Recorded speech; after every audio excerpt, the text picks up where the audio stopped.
Well, this Wednesday, catch the Lansing Ignite play in downtown Lansing. They're taking on the Chattanooga Red Wolves for the second time this season. The game starts at 7 p.m. at Cooley Law School Stadium. We'll have more local events and things to do right here on Fox 47. If you have an event you'd like to share, send us an email. That is to aroundtown@fox47news.com.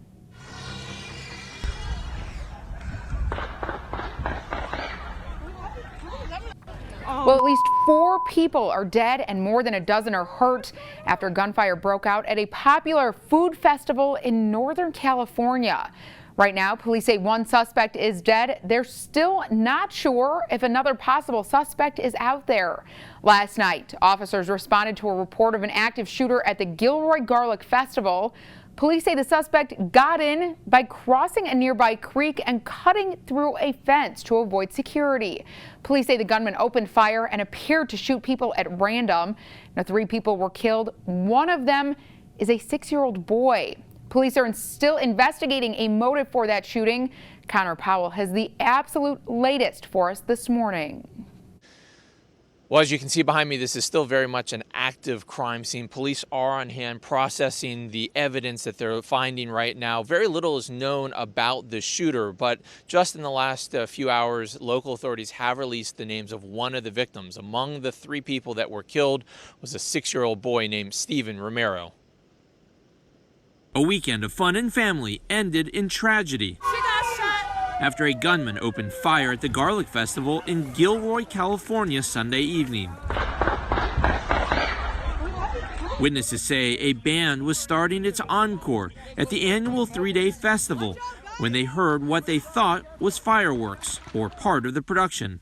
2 shots rang out first, and at the same time the music started, but after a few seconds there were so many shots and I saw people falling down, kids falling down. Authorities think the shooter used a tool to cut through the fence to gain access to the festival. Officers were in that area and engaged the suspect in less than a minute. The suspect was shot and killed. ATF and FBI agents from San Francisco are joining the local departments with the investigation. A possible second suspect is sought by police, but it's unclear what role they may have played in the shooting. It's so scary. It's just so emotional. California Governor Gavin Newsom said the shooting is nothing short of horrific. To have seen this event end this way, this day, is just one of the most tragic and sad things that I've ever had to see.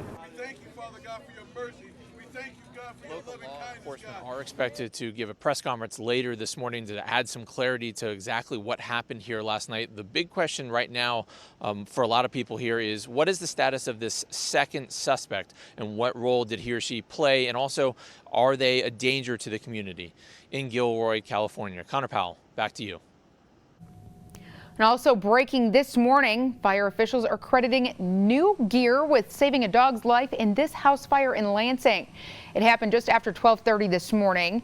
It was at a home in the 600 block of South Pine Street, right near I-496. Now, no one was hurt, but 2 pets were killed. Lansing fire officials tell us the new pet oxygen masks the department got earlier this month likely saved 1 dog. The cause of the fire is under investigation. Behind bars right now, police say they were arrested in a child sting operation in the Flint area. The Genesee County Sheriff's Office is expected to announce charges today from a large-scale investigation into human trafficking and child sex crimes. The same task force charged more than 20 people last month.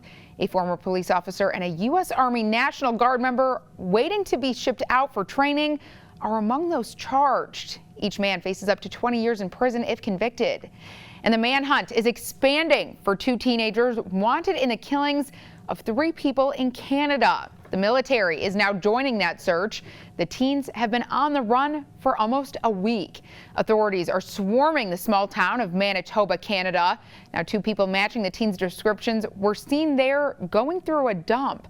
The teens are charged with killing 1 man. They're suspected of killing a woman and her boyfriend. The FBI says a woman nicknamed the Pink Lady Bandit has robbed another bank in North Carolina. Now, that's her on your screen from some surveillance video. The suspect robbed a BB&T branch Friday. Authorities say she's connected to 4 different bank robberies in 3 states over the course of 8 days. The FBI is offering up to $10,000 for any information that could lead to her arrest.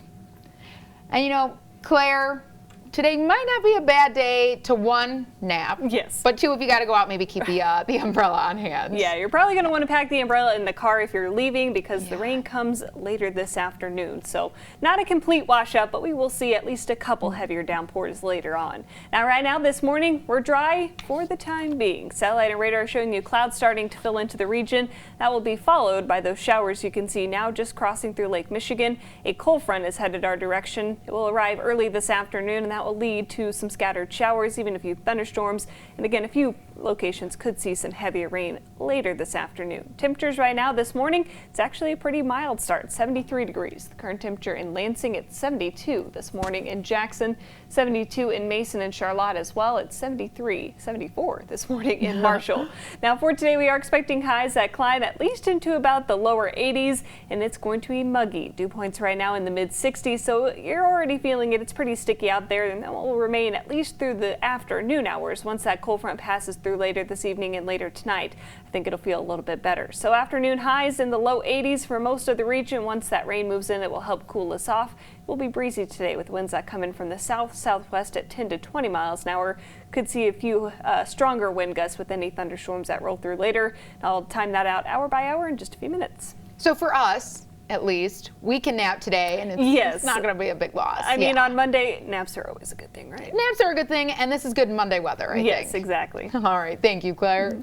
Well, coming up after the break, it's the happiest place on earth, but apparently only for some. The now viral rant from one woman claiming one amusement park is only for families. Stay with us. You're watching Fox 47 Morning News at 7. Every Monday, we here at Fox 47 are working to bring awareness to help find missing people from here in Michigan. Devron Morrison was last seen in July of 2012. Now, he was reportedly taken by his mother, Yeling Chang. A felony warrant for kidnapping was issued in 2013. Now, they may have traveled to Taiwan. If you have any information on Devron's disappearance, you are asked to call the number listed on your screen. Well, a road to get downtown Jackson will be closed down starting today. Martin Luther King Jr. Drive between Franklin and Wesley Streets will be closed for the next few weeks. And this is by Mount Zion Church of Deliverance. Crews are putting in new storm and sewer systems for a new senior housing complex being built there. Well, I hate to tell you this, but you are pulling more money out of your wallet for gas. AAA Michigan this morning says gas prices jumped up a bit in the last week. Now, they say the average price of gas went up about 4 cents from the week before.